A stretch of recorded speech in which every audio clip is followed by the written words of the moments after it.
They call me Professor Dreadmore. My studies have taken me deep into the unknown, and along the way, I've gathered stories that still chill me. Today, I share with you one such tale, a story from a man named Alex Thompson in New York City. Let us begin. The air was laced with the sweet scent of blooming flowers as I drove down the narrow, winding road. My name is Alex, a young professional caught in the grind of city life, desperate for a break. The promise of peace and solitude awaited me in this idyllic countryside retreat.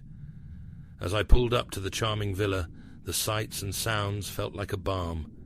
Nestled within a sea of vibrant flowers and lush greenery, the villa seemed like a promise kept. I stepped out, breathing in the fresh, clean air. It was a welcome change from the noise and pollution of the city. The villa stood majestic, framed by tall oaks. To the side, a garden sprawled, each section bursting with colourful blooms. Everything seemed perfect, a place to shed my worries and recharge. The allure of the garden was irresistible, drawing me towards it like a moth to a flame. It was here that I first noticed him, a figure bending intently over a bed of roses. The gardener. He was an older man, with skin weathered by years and eyes holding secrets of seasons past. His focus was unwavering as he tended to his plants, oblivious to the world around him. Though his presence was quiet and unassuming, something about him felt unsettling. Maybe it was the way he moved, every gesture calculated, or perhaps the silence that cloaked him, heavy as the scent of overripe blooms. I brushed off the feeling, convincing myself it was mere imagination. Yet, as I turned to explore more of the garden, my eyes caught a glimpse of a small tool shed at the edge of the property. A chill ran down my spine, a fleeting sensation like the whisper of an unseen presence. I shook it off and headed back to the villa, trying to ignore the panic rising in my chest. By early evening, the garden was bathed in the gentle light of the setting sun, but the tranquility I had longed for seemed to slip away, replaced by creeping unease. As darkness descended, a sense of foreboding loomed over, leaving me to ponder the mystery behind that quiet, tending figure and the secrets harbored within the garden's lush facade. Each morning greeted me with a haze of unease. At first, it was small things, the sound of leaves rustling when there was no wind, a distant thud echoing through the night. I caught glimpses of the gardener at odd hours, always at the edge of my vision.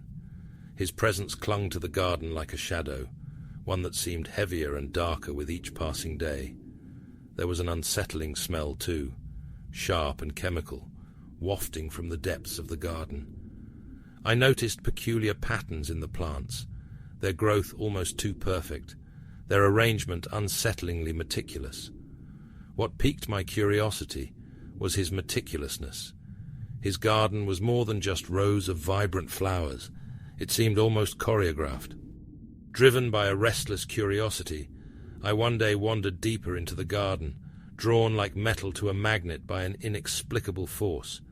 It was then that I found it, a plant unlike the others, its petals unfurled with an eerie resemblance to human features, unsettlingly lifelike.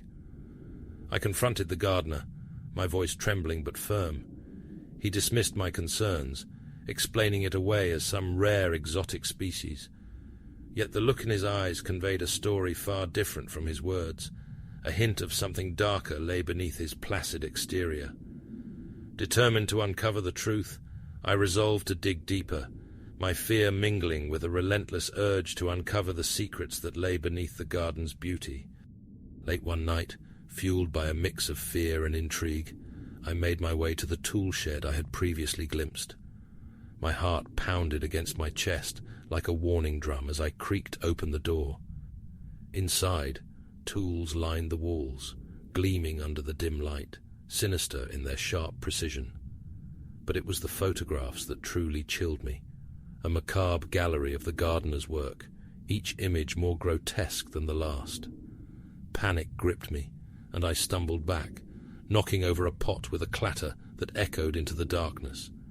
Before I could react, he was there, the gardener standing in the doorway, blocking my escape with a calm that was more terrifying than any rage. My breath hitched as a scream cut through the silence beyond the shed, a piercing sound that froze my blood. The scream came again, pulling me towards the unknown, a lifeline tethered to terror. It was a call that demanded action, leaving me no choice but to confront the horrors that lay ahead, both within the garden and beyond it. The scream's echoes guided me through the labyrinth of darkness, leading to a twisted nightmare. At the heart of the garden, under the pale glow of the moon, lay the truth. Hidden amongst the blooms were remnants of the gardener's grim harvest. The garden, with all its beauty, was a facade shrouding something innately vile and unnatural. Each plant seemed to be nourished by something more than water and soil. I stumbled back, fear rendering me numb, my mind grappling with the reality of the horrors cultivated so meticulously here. Instinct urged me to flee, but my feet remained rooted to the spot, the gardener's dark obsession unraveling before me. Just then, the gardener appeared, looming out of the shadows, his face a mask of calm madness. Every step he took was deliberate, purposeful, trapping me between the truth of his grotesque creations and the emerging danger of his presence. Desperation clawed at me as he stepped closer, his voice a chilling whisper, weaving tales of his twisted fixation.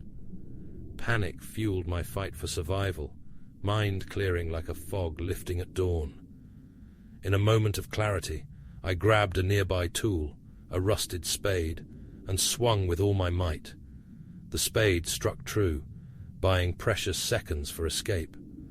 The gardener, momentarily disarmed, stumbled back, allowing me a narrow path to freedom from his confining, disturbing paradise. Adrenaline propelled me through the garden's paths, past the grotesque flora, towards the villa. Each breath brought fresh terror and resolve, urging me onward until safety enveloped me like a warm embrace. Once beyond the garden's boundary, I dared a glance back.